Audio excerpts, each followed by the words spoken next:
आज हम विश्वविद्यालय अनुदान आयोग यानी यूजीसी के जिन नए नियमों को देख रहे हैं उनके बारे में एक बात तो साफ है, ये सलाह और सुझावों के दौर का अंत है। हाँ बिल्कुल, ये एक ऐसे युग की शुरुआत है जहाँ नियमों के साथ साथ सजा भी है। तो आज हम यही समझने की कोशिश करेंगे कि कागज पर लिखे इन सख्त नियमों का मतलब जमीन पर क्या होगा। चलिए इसे खोल कर देखते हैं। इस पूरे बदलाव में जो सबसे बड़ी, सबसे बुनियादी बात है वो क्या है? देखिए, सबसे बड़ी बात है एक शब्द का बदलना, सलाहकारी से प्रवर्तनीय, एडवाइजरी से एनफोर्सेबल। बिल्कुल, पहले के जो दिशा निर्देश थे वो एक तरह से सुझाव की तरह थे। मतलब संस्थान चाहे तो माने या ना माने। हाँ, एक तरह की नैतिक अपील थी, लेकिन अब ये एक कानूनी बाध्यता है। अब इन्हें मानना जरूरी है और अगर कोई नहीं मानता तो सजा भी मिलेगी। जी, पहले की व्यवस्था में यही लीगल टीथ यानी कानूनी शक्ति की कमी थी। ठीक है, तो इन्फोर्सेबल यानी प्रवर्तनीय, इसी शब्द को पकड़कर आगे बढ़ते हैं। इन नियमों का आधिकारिक नाम समता के संवर्धन से संबंधित विनियम 2026 है। मकसद तो साफ है, जाति आधारित भेदभाव को खत्म करना।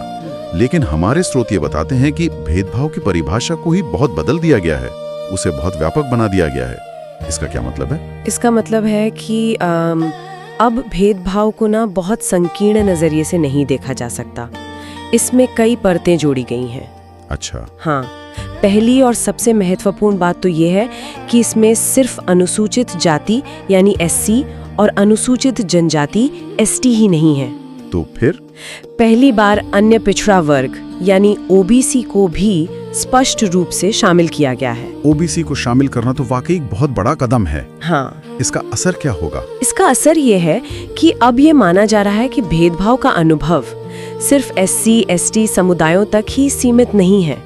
ये सुरक्षा के दायरे को बहुत ज्यादा बढ़ा देता है और एक बड़ी छात्र आबादी को इन नियमों के तहत लाता है। बिल्कुल, और इसके अलावा भेदभाव के आधारों की सूची भी बहुत लंबी कर दी गई है।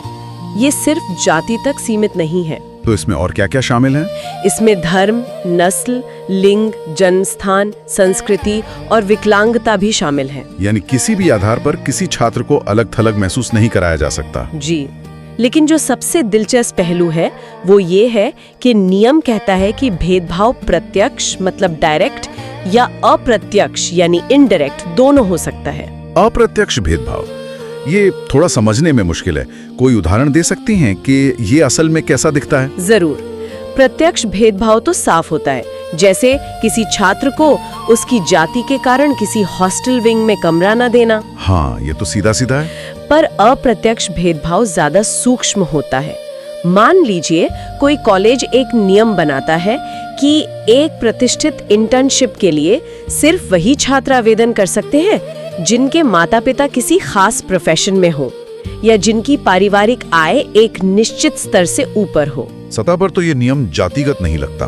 बिल्कुल, सतह पर ये नियम सबके लिए एक जैसा है, लेकिन इसका असल असर ये होगा कि ऐतिहासिक रूप से जो वंचित समुदाय हैं, उनके ज्यादातर छात्र अपने आप उस इंटर्नशिप की दौड़ से बाहर हो जाएंगे। अच्छा, तो भले ही नियम का इरादा भेदभाव करना ना हो, उसका परिणाम भेदभावपूर्ण है। आपने सही समझा।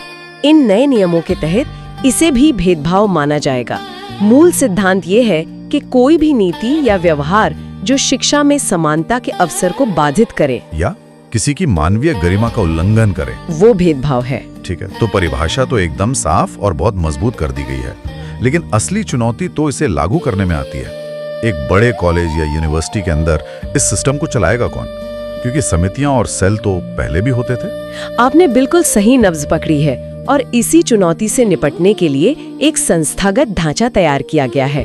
अब हर उच्च शिक्षण संस्थान यानी HEI के लिए एक समान अवसर केंद्र या EOC स्थापित करना अनिवार्य होगा। EOC? हाँ, इक्वल अपॉर्चुनिटी सेंटर। और ये सिर्फ एक नाम नहीं होगा, बल्कि ये उस संस्थान में समानता सुनिश्चित करने की मुख्य नोडल एजेंसी होगी। लेकिन पहले भी तो SC/ST सेल हुआ करते थे, तो ये EOC उन पुराने सेलों से अलग कैसे है? ऐसा क्या है इसमें जो इसे सिर्फ कागजी कार्रवाई बनने से रोकेगा? बहुत अच्छा सवाल है। फर्क इनके काम करने के तरीके में है। पुराने SC/ST सेल्स ज्यादातर प्रतिक्रियाशील थे, रिएक्टिव थे। मतलब शिकायत आने पर काम करते थे? बिल्कुल। लेकिन ईओसी को सक्रिय यानी प्रोएक्टिव भूमिका निभानी होगी। इसके 3 मुख्य काम हैं। पहला, समानता और सामाजिक समावेशन को सक्रिय रूप से बढ़ावा देना, यानी कैंपस में वर्कशॉप, सेमिनार, इस तरह की चीजें करना। जी, ताकि माहौल ही समावेशी बने, समस्या होने का इंतजार नहीं करना। ठीक है।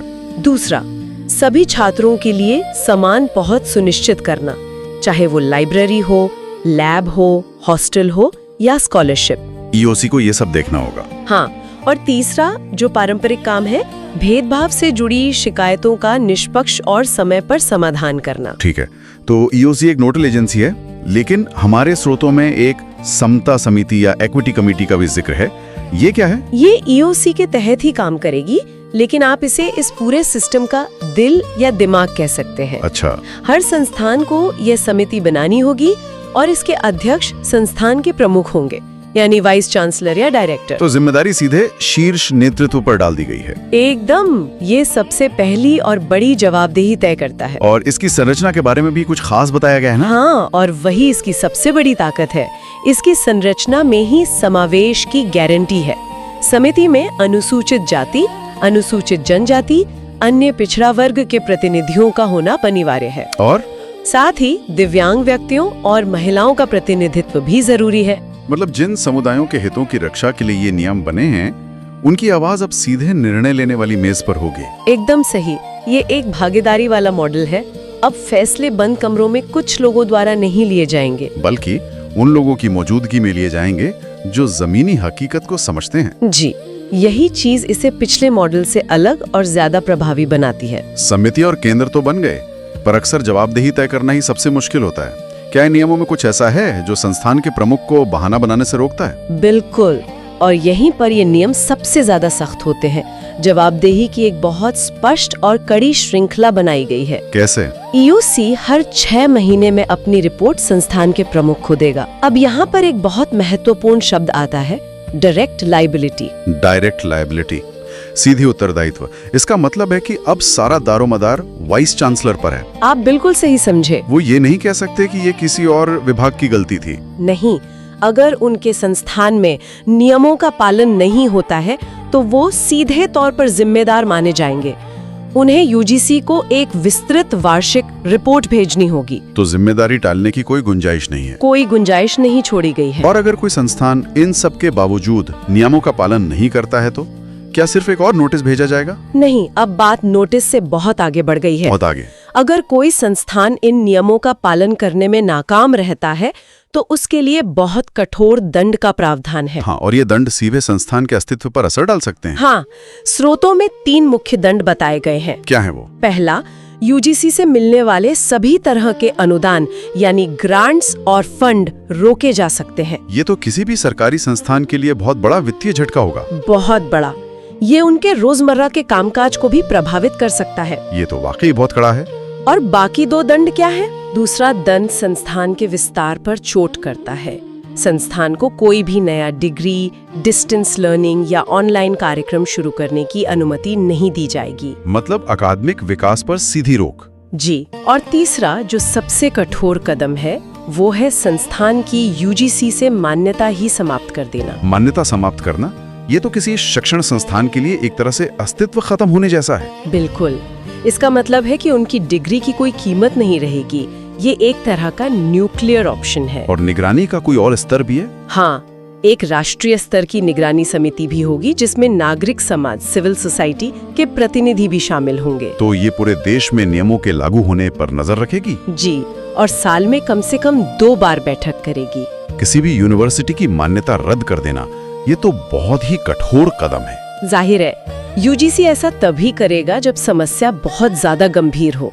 और हमारे स्रोत जो आंकड़े दिखा रहे हैं वे वाकई चौंकाने वाले हैं। हाँ, और ये आंकड़े ही इस सवाल का जवाब देते हैं कि इतने कड़े नियमों की जरूरत आखिर पड़ी क्यों। आईआईटी दिल्ली का 2019 का एक अध्ययन बताता है कि ऐतिहासिक रूप से वंचित जातियों के 75% छात्रों को परिसर में किसी न किसी तरह के भेदभाव का सामना करना पड़ता है। 75%। इस आंकड़े पर एक पल रुकने की जरूरत है। ये ये तो कोई छोटा मोटा हिस्सा नहीं है, ये इन समुदायों के लगभग हर छात्र की कहानी है। बिल्कुल, ये दिखाता है कि समस्या कितनी गहरी और व्यापक है। ये सिर्फ कुछ बुरे लोगों या कुछ घटनाओं की बात नहीं है, ये एक प्रणालीगत समस्या है, एक सिस्टेमिक इशू। और ये भेदभाव छात्रों पर बहुत गहरा असर डालता होगा। हाँ, और ये असर बहुआयामी होता है। ये जानना बहुत जरूरी है, ये सिर्फ आंकड़े नहीं हैं, इनके पीछे छात्रों के असल अनुभव हैं। किस तरह का असर होता है उन पर? स्रोत इसे 3 मुख्य भागों में बांटते हैं। पहला है मनोवैज्ञानिक बहिष्कार। मनोवैज्ञानिक बहिष्कार। उसे लगातार ये महसूस कराया जाता है कि वो मेरिट से नहीं आया है। इससे तो उनमें गंभीर चिंता और आत्मसम्मान में कमी आती होगी। बहुत ज्यादा। एक तरह का अदृश्य मानसिक दबाव जो उनकी पढ़ाई पर लगातार असर डालता रहता है। और जब ये दबाव बढ़ता है तो वो घेटोकरण, गेटोइजेशन का रूप ले लेता है। ये शब्द 2007 की थॉरेट समिति की रिपोर्ट में भी था। इसका मतलब? इसका मतलब है कि कैंपस के अंदर ही छात्रों के अदृश्य समूह बन जाते हैं। छात्रावासों में, मेस में, यहाँ तक कि क्लासरूम में भी छात्र अपनी जाति के आधार पर अलग थलग पड़ जाते हैं। और इसका सीधा असर उनकी पढ़ाई पर पड़ता होगा। यहीं पर तीसरा और सबसे विनाशकारी प्रभाव सामने आता है, जो है शैक्षणिक प्रभाव। जब कोई छात्र लगातार मनोवैज्ञानिक दबाव और सामाजिक अलगाव झेल रहा हो, तो उसका ध्यान पढ़ाई पर कैसे लगेगा? इससे ड्रॉप आउट दर बढ़ती है, उनकी ग्रेड्स गिरते हैं और वो अपनी पूरी क्षमता का प्रदर्शन ही नहीं कर पाते। तो ये एक तरह का डोमिनो इफेक्ट है, सामाजिक बहिष्कार से शैक्षणिक विफलता तक का सफर। ये समझना भी जरूरी है कि ऐसा नहीं है कि पहले कोई सुरक्षा उपाय नहीं थे। संविधान में अनुच्छेद 15 और 46 हैं, SC/ST एक्ट भी है, तो फिर ये नियम क्यों? क्योंकि जैसा कि स्रोतों में बताया गया है, पहले के SC/ST सेल अक्सर लीगल टीथ यानी कानूनी शक्ति के बिना थे। मतलब कागजी या शक्ति? हाँ, उनकी सिफारिशें मानने के लिए संस्थान बाध्य नहीं थे। ये नए नियम उसी कमी को पूरा करते हैं और उन्हें वास्तविक शक्ति प्रदान करते हैं। तो ठीक है, नियम बना दिए गए, सजा तय कर दी गई, ये एक मजबूत स्टिक यानी डंडा तो है, लेकिन क्या स्रोत सिर्फ यहीं रुक जाते हैं? क्या सिर्फ कानून और डर से मानसिकता बदल सकती है? संस्थागत जातिवाद को खत्म करने के लिए कुछ और भी सुझाव दिए गए हैं? ये बहुत महत्वपूर्ण सवाल है और अच्छी बात यह है कि स्रोत इससे आगे जाते हैं।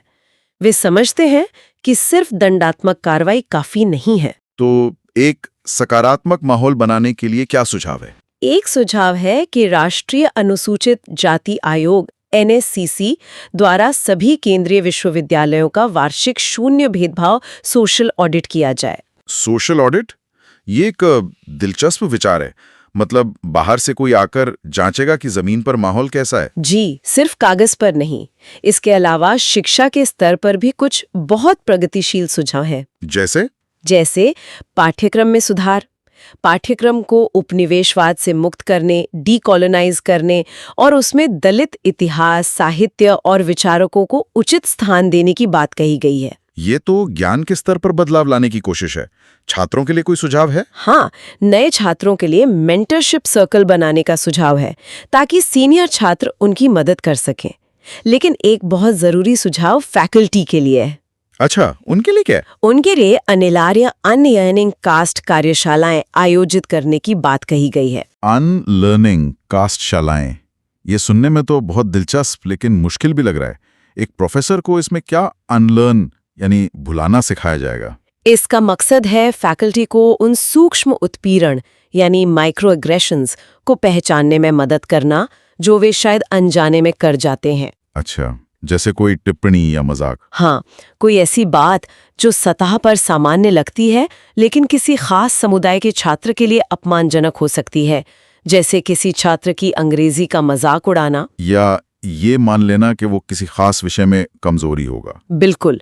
इन कार्यशालाओं का उद्देश्य इसी छिपे हुए पूर्वाग्रह के प्रति शिक्षकों को संवेदनशील बनाना है। और अंत में खाली पड़े आरक्षित पदों को भरने के लिए विशेष भर्ती अभियान चलाने का भी सुझाव है। जी बिल्कुल, ताकि प्रतिनिधित्व सिर्फ छात्रों में ही नहीं बल्कि शिक्षकों में भी बढ़े। जब छात्र अपने जैसे पृष्ठभूमि के शिक्षकों को देखते हैं तो उनका आत्मविश्वास बढ़ता है। तो कुल मिलाकर ये सिर्फ कुछ नए नियम नहीं हैं, ये सलाह देने की संस्कृति से हटकर सख्त प्रवर्तन और सीधी जवाबदेही की ओर एक बहुत बड़ा और शायद जरूरी कदम है। ये शिक्षा के अधिकार से समान शिक्षा के अधिकार की ओर एक महत्वपूर्ण यात्रा है। बिल्कुल।